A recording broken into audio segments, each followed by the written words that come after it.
Shalom, kembali lagi bersama saya Alfa di channel Jisiko. Judul renungan hari ini, Titik Terendah Iman. Kita akan baca 1 Raja-Raja pasal 19 ayat 1 sampai ayat yang ke-15. Di situ ada dua judul perikop, Elia ke Gunung Horeb, Allah menyatakan diri di Gunung Horeb.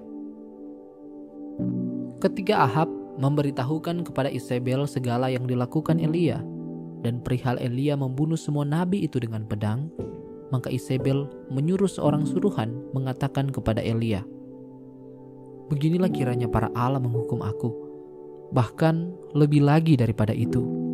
Jika besok kira-kira pada waktu ini aku tidak membuat nyawamu sama seperti nyawa salah seorang dari mereka itu." Maka takutlah ia, lalu bangkit dan pergi menyelamatkan nyawanya. Dan setelah sampai ke Beersheba yang termasuk wilayah Yehuda, ia meninggalkan bujangnya di sana. Tetapi ia sendiri masuk ke padang gurun sehari perjalanan jauhnya, lalu duduk di bawah sebuah pohon arar. Kemudian ia ingin mati, katanya, "Cukuplah itu. Sekarang, ya Tuhan, ambillah nyawaku, sebab aku ini tidak lebih baik daripada nenek moyangku." Sesudah itu, ia berbaring dan tidur di bawah pohon arar itu.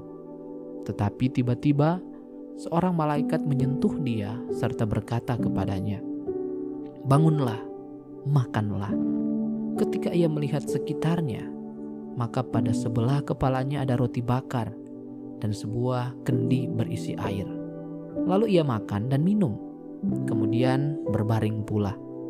Tetapi malaikat Tuhan datang untuk kedua kalinya dan menyentuh dia serta berkata, "Bangunlah, makanlah, sebab kalau tidak, perjalananmu nanti terlalu jauh bagimu." Maka bangunlah ia, lalu makan dan minum, dan oleh kekuatan makanan itu, ia berjalan 40 hari 40 malam lamanya sampai ke gunung Allah, yakni Gunung Horeb. Di sana masuklah ia ke dalam sebuah gua dan bermalam di situ. Maka firman Tuhan datang kepadanya demikian, "Apakah kerjamu di sini, hai Elia?" Jawabnya, "Aku bekerja segiat-giatnya bagi Tuhan Allah semesta alam, karena orang Israel meninggalkan perjanjianmu, meruntuhkan mezbah-mezbahmu, dan membunuh nabi-nabimu dengan pedang. Hanya aku seorang dirilah yang masih hidup, dan mereka ingin mencabut nyawaku." Lalu firman-Nya, "Keluarlah dan berdiri di atas gunung itu di hadapan Tuhan." Maka Tuhan lalu, angin besar dan kuat yang membelah gunung-gunung dan memecahkan bukit-bukit batu mendahului Tuhan. Tetapi tidak ada Tuhan dalam angin itu. Dan sesudah angin itu datanglah gempa, tetapi tidak ada Tuhan dalam gempa itu. Dan sesudah gempa itu datanglah api, tetapi tidak ada Tuhan dalam api itu. Dan sesudah api itu datanglah bunyi angin sepoi-sepoi basah. Segera sesudah Elia mendengarnya, ia menyelubungi mukanya dengan jubahnya, lalu pergi keluar dan berdiri di pintu gua itu. Maka datanglah suara kepadanya yang berbunyi, "Apakah kerjamu di sini, hai Elia?" Jawabnya, "Aku bekerja segiat-giatnya bagi Tuhan, Allah semesta alam, karena orang Israel meninggalkan perjanjianmu, meruntuhkan mezbah-mezbahmu dan membunuh nabi-nabimu dengan pedang. Hanya aku seorang dirilah yang masih hidup, dan mereka ingin mencabut nyawaku."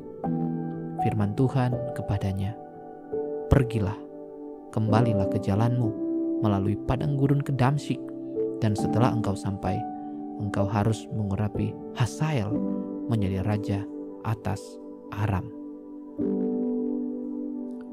1 Raja-Raja pasal 19 ayat 4 saya bacakan lagi, saudara. "Tetapi ia sendiri masuk ke padang gurun sehari perjalanan jauhnya, lalu duduk di bawah sebuah pohon arar. Kemudian ia ingin mati, katanya, 'Cukuplah itu. Sekarang, ya Tuhan, ambillah nyawaku, sebab aku ini tidak lebih baik daripada nenek moyangku.'" Elia ingin mati saja. Sang nabi benar-benar berada dalam kondisi iman dan kejiwaan yang buruk saat itu. Dimusuhi dan dikejar-kejar hendak dibunuh oleh penguasa, membuat Elia berada di titik di mana ia merasa ingin menyudahi saja segalanya. Ternyata bukan hanya Elia saja, nabi besar yang mengalami hal seperti itu. Dalam Bilangan 11 ayat 13-15, pemimpin sekarismatik Musa pun pernah ingin mati saat menghadapi kedegilan hati saudara-saudara sebangsanya. Apakah kerjamu di sini, hai Elia? Demikianlah tanya Allah kepada sang nabi yang sedang putus asa.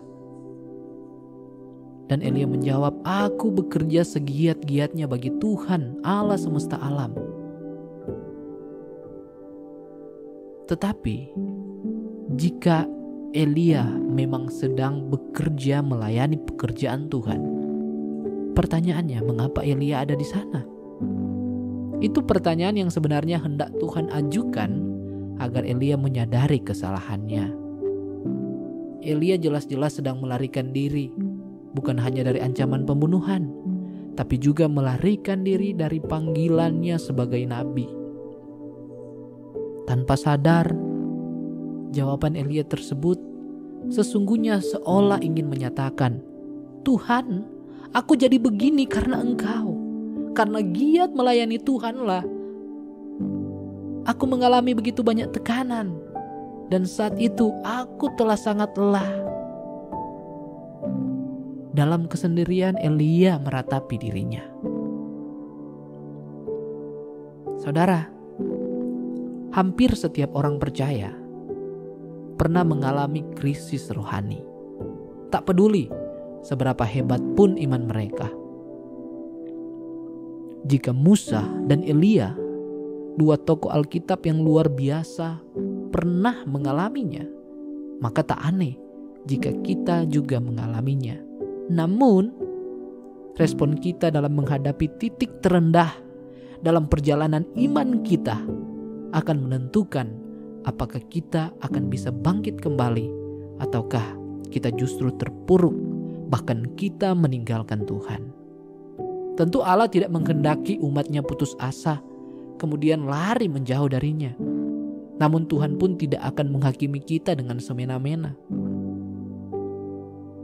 Saudara, ambillah waktu pribadi bersama dengan Tuhan. Biarkan hadirat Tuhan menenteramkan jiwa saudara. Temuilah Tuhan di dalam firman-Nya, dan biarkan Roh Kudus bekerja membentuk hati kita. Tuhan akan memberikan kepada kita kekuatan untuk keluar dari krisis rohani kita. Percayalah dan datanglah kepada Tuhan yang akan menyegarkan jiwa kita kembali. Tuhan Yesus, kami bersyukur berterima kasih untuk firman-Mu hari ini. Tuhan, ketika Engkau mendapati kami sedang lari dari tugas tanggung jawab kami, pelayanan kami, ampuni kami Tuhan, dan baharuilah hati kami.